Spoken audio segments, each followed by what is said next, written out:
एक तरफ बिहार में स्पेशल इंटेंसिव रिवीजन, जिसे आप एसआईआर कहते हैं, वो जारी है और आए दिन नए नए विवाद और चौंकाने वाले मामले भी सामने आ रहे हैं।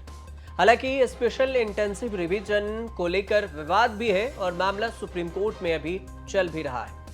इस बीच में चुनाव आयोग ने एक नई तैयारी और एक नया प्लान तैयार किया है। चुनाव आयोग अब बिहार के बाद पूरे देश में स्पेशल इंटेंसिव रिवीजन एसआईआर कराने की तैयारी में है और आने वाले 2 सालों में प्लानिंग के तहत सभी राज्यों में एसआईआर कराया जाएगा, जिसकी शुरुआत अगले महीने से पश्चिम बंगाल, तमिलनाडु, असम, केरल समेत 5 राज्यों से हो सकती है।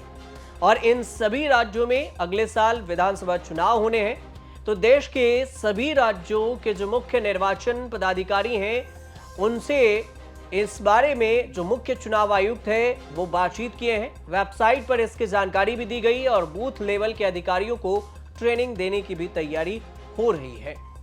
लेकिन सबसे पहले 2026 में जहां विधानसभा चुनाव है, उस राज्यों पर फोकस होगा और इसके बाद जिन राज्यों में 2027 में चुनाव है, जैसे उत्तर प्रदेश है, तो इस राज्यों में अभियान चलाया जाएगा और ऐसे में 2 सालों में देश भर में वोटर लिस्ट रिवीजन का काम पूरा कर लिया जाएगा।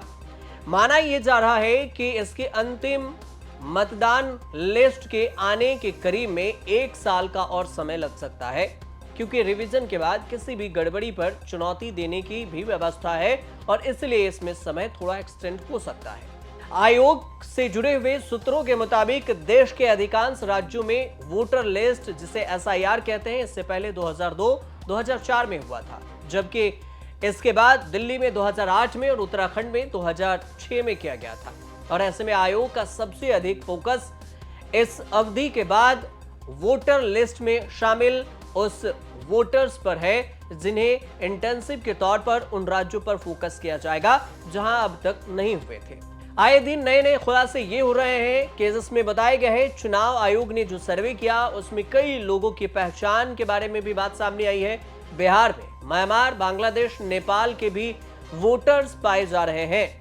आयोग से जुड़े जो सूत्र हैं वो ये बताते हैं कि इन लोगों ने आधार कार्ड, डोमिसाइल सर्टिफिकेट और राशन कार्ड जैसे सभी तरह के पहचान पत्र फर्जी बनवाए। सूत्रों का यह कहना है कि 1 अगस्त से 30 अगस्त के बीच में ऐसे सभी लोगों की पड़ताल की जाएगी और अगर जांच में यह सही पाया जाता है तो उनका नाम वोटर लिस्ट से हटा दिया जाएगा, जिनका नाम वोटर लिस्ट में है और वो फर्जी हैं, मतलब दूसरे देश से हैं। वोटर लिस्ट रिवीजन अब देश में एक बड़ा मुद्दा भी बन चुका है और 10 जुलाई को सुप्रीम कोर्ट में सुनवाई हुई और इसमें चुनाव आयोग ने खुद इस बात की जानकारी दी थी कि आने वाले दिनों में पूरे देश भर में वोटर लिस्ट रिवीजन कराने की तैयारी में चुनाव आयोग है और जल्द ही इस पर पूरी प्लानिंग भी तैयार कर ली जाएगी, खाका भी बना लिया जाएगा।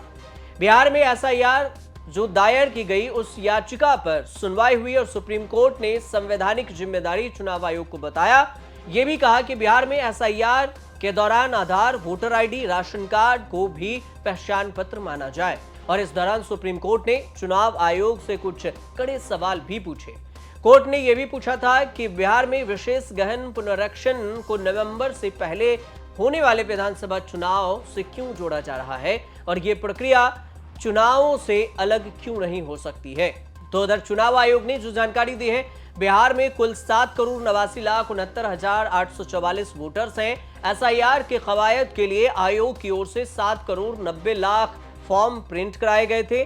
5,22,44,956 गणना फॉर्म जमा करा लिए गए। प्रिंट कराए गए कुल फॉर्म में करीब 7,71,00,000 गणना फॉर्म वोटर्स के बीच में बांट दिए गए, वितरण किए जा चुके हैं। कुल प्रिंट फॉर्म, जिसे गणना फॉर्म है, करीब 98% तक हो चुकी है। ये बात कही जा रही है, जो गणना फॉर्म प्रिंट है वो। अब इस तरह से देखें तो 11 डॉक्यूमेंट्स भी चुनाव आयोग ने कहा था कि आपको देना होगा 11 में से कोई एक। इसमें से अब आधार कार्ड, राशन कार्ड भी जोड़ दिया गया है। स्कूल सर्टिफिकेट पहले से था और इस हिसाब से देखें तो 3 डॉक्यूमेंट्स और भी हैं जो जमीन पर उतारे गए। लेकिन हकीकत यह है कि आधार, राशन और वोटर आईडी ही ज्यादातर लोगों के पास है। इसलिए चुनाव आयोग को सलाह दी गई थी सुप्रीम कोर्ट की तरफ से कि आधार कार्ड, वोटर आईडी और राशन कार्ड भी इसमें शामिल करने पर चुनाव आयोग विचार करे। ये दस्तावेज ज्यादातर लोगों के पास है और खासकर बिहार जैसे राज्यों में जहां की शिक्षा के स्तर बहुत नीचे हैं। बिहार वोटर लिस्ट रिवीजन को लेकर कांग्रेस सहित कुछ विपक्षी दलों की ओर से एक तरफ सवाल खड़े किए जा रहे हैं तो आयोग ने यह मुहिम तब शुरू की है जब कांग्रेस सहित उसके सहयोगी दलों ने महाराष्ट्र विधानसभा चुनाव में हार के बाद वोटर लिस्ट में गड़बड़ी के गंभीर आरोप लगाए थे और इसके बाद से ही चुनाव आयोग ने यह ठाना था कि वह वोटर लिस्ट को त्रुटि रहित बनाकर ही दम लेगा और इसी वजह से बिहार में एसआईआर की मुहिम भी वो चुनाव आयोग ने चलाई। कांग्रेस नेता राहुल गांधी ने महाराष्ट्र में वोटर लिस्ट में गड़बड़ी का आरोप लगाया था। आयोग का ये कहना है कि इस तरह की समस्याओं को खत्म करने के लिए हमने ये अभियान जरूरी समझा और इसे चलाया। तो दूसरी तरफ देखा जाए तो कपिल सिब्बल और अभिषेक मनु सिंघवी जैसे दिग्गज वकील हैं, वो ये कह रहे हैं कि 28 जुलाई को सुप्रीम कोर्ट में एसआईआर को रद्द करने की हम मांग करेंगे, क्योंकि अब तक हमने तो ये मांग रखी ही नहीं थी। हमने ये कहा था कोर्ट में कि जो त्रुटि है उसको सुधार कर लिया जाए और समय में बहुत कमी है, जल्दबाजी में ये चुनाव आयोग फैसला ले लिया है। ये सब तो फालतू बातें हैं। असल बात मैं आपको बताता हूं, वो भी राजनीतिक बात है, वो मैं कोई लीगल बात नहीं करूंगा। ये जो एक्सरसाइज हो रही है, ये कह रहे हैं कि ये एक पायलट प्रोजेक्ट है। हाँ, पायलट प्रोजेक्ट क्यों है? ये कहते हैं कि हम बिहार में देखेंगे कि किस तरह से इसका सक्सेसफुल रहा, ठीक है, और ये सारा हम सारे हिंदुस्तान में करेंगे। So it's another way of getting back the NRC, national register of citizens, ठीक है। तो ये चाहते हैं कि जो इसके द्वारा हम हमेशा के लिए मेजॉरिटेरियन रूल हिंदुस्तान में हो, ये इनका राष्ट्रीय दृष्टिकोण है। क्योंकि जो आम आदमी है उसके पास, उसको ये नहीं मालूम, मैं अपनी बात ही बता दूं, मुझे ये नहीं मालूम, मेरे पास कोई ऐसा बर्थ सर्टिफिकेट नहीं है, क्योंकि मैं 1948 में घर में पैदा हुआ, वो अस्पताल में तो पैदा नहीं हुआ था। तो ये जो उन्होंने फॉर्म दिया है 11 डॉक्यूमेंट्स का, उसमें लोगों को बताना होगा कि भाई आप अपना बर्थ सर्टिफिकेट दो। बर्थ सर्टिफिकेट कितने लोगों के पास है? लाखों लोगों के पास नहीं है बर्थ सर्टिफिकेट, खासतौर पे गरीब लोग, आदिवासी लोग, माइनॉरिटीज के लोग। अच्छा, और अगर आप ये दस्तावेज नहीं देते, आपने फॉर्म तो ले लिया, अगर उसमें ये दस्तावेज नहीं है तो उनका नाम ड्राफ्ट रोल में नहीं जाएगा। इसका मतलब उनके वोट कट जाएंगे। महाराष्ट्र में तो बढ़ा दिए, यहां कटा दिए, और जहां जहां बढ़ाए वहां बीजेपी जीती, और जहां जहां काटेंगे वहां बीजेपी या जेडी जीतेगी।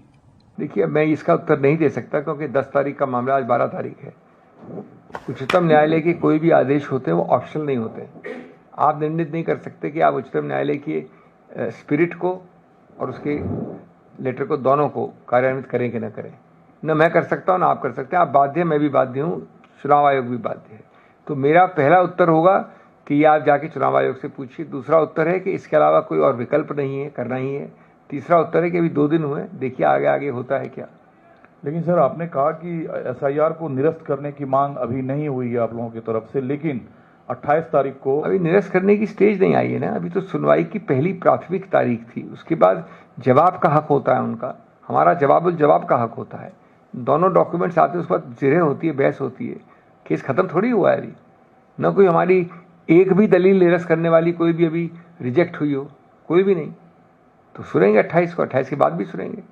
आज जो आप फॉर्म भरवा रहे हैं उसमें आप आधार और ये ईपीआईसी और रेशन कार्ड को इग्नोर नहीं कर सकते। सर, इन्हीं के सवाल को बढ़ाते हुए कि एसआईआर को निरस्त करने की मांग आप आने वाले दिनों में कर सकते हैं, बिहार में पूरी तरह से इसको निरस्त किया जाए? अभी कर नहीं सकते हैं, कर रहे हैं। हमने कोर्ट को कहा है कर रहे हैं, हमारा केस वो है कर रहे हैं, हमारा लिखित केस वो है कर रहे हैं, मेरी ओरल बहस वो है कर रहे हैं। कि मैंने जैसा आपको बताया अभी, हमारा कहना है कि अधिकार क्षेत्र नहीं है आपका, यह संवैधानिक है। नागरिकता को आप झांक नहीं सकते, निर्णय आप नहीं कर सकते। चुनाव आयोग वो एक अलग ट्राइब्यूनल का काम है। अब बावजूद इसके चुनाव आयोग का मानना यह है कि कोर्ट के दिशा निर्देशों के बाद उसे इस काम को करने में और भी आसानी होगी, चुनाव आयोग के अधिकारियों के मुताबिक इलेक्शन अथॉरिटी 28 जुलाई के बाद एसआईआर पर अंतिम फैसला लेगी, क्योंकि बिहार स्पेशल इंटेंसिव रिवीजन के मामले में सुप्रीम कोर्ट में दोबारा सुनवाई 28 जुलाई को होनी है।